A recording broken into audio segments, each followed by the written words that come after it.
Bienvenue dans ce chapitre 4 qui est consacré au monopole.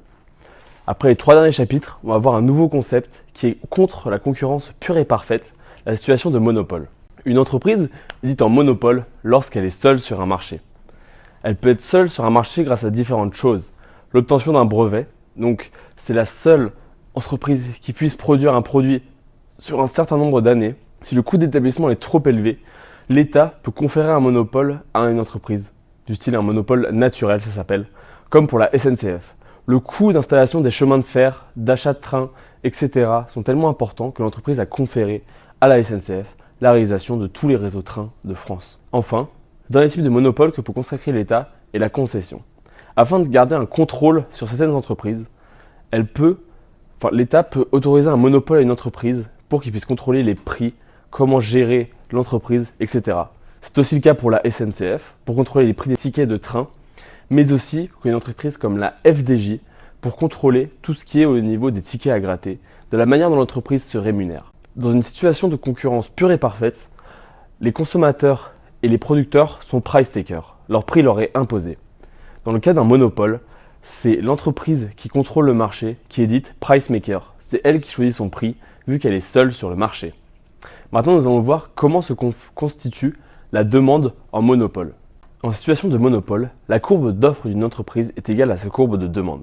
En général, elle produit le plus possible pour maximiser ce qu'elle veut vendre. La recette totale d'une firme correspond à la quantité totale des prix de ses produits qui sont vendus, divisé par le coût de tous ces prix. En situation de monopole, la courbe de demande du monopole est égale à la courbe de demande du marché, donc la firme est price maker.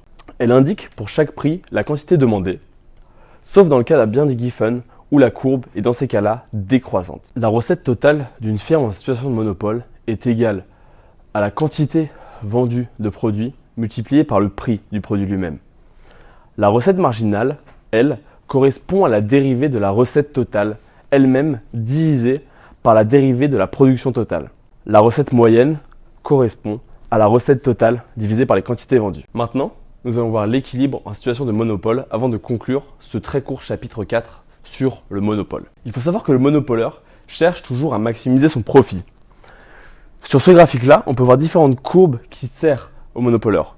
On peut voir le coût marginal de son produit, son revenu moyen, son revenu marginal, très important, toujours petit m, grand M, et là ici, son coût moyen. Comme nous l'avons vu précédemment, le monopoleur maximise son profit lorsque coût marginal est égal à recette marginale.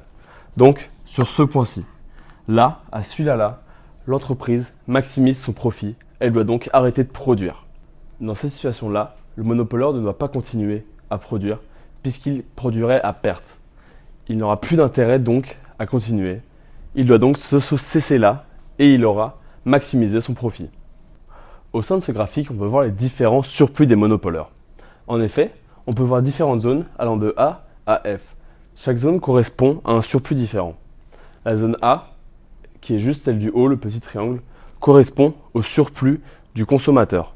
La zone B, C et F, elle, correspond au surplus du producteur. Et l'ensemble de A, B, C et F correspondent au surplus collectif. Voilà, j'espère que tu as tout compris. Si tu as la moindre question, n'hésite pas à me MP ou à me demander en réel. N'hésite pas aussi à aller voir nos fiches et nos autres vidéos de cours sur notre site internet MKT. J'espère que ça t'a plu et à très vite. Gros bisous de la part des MKT.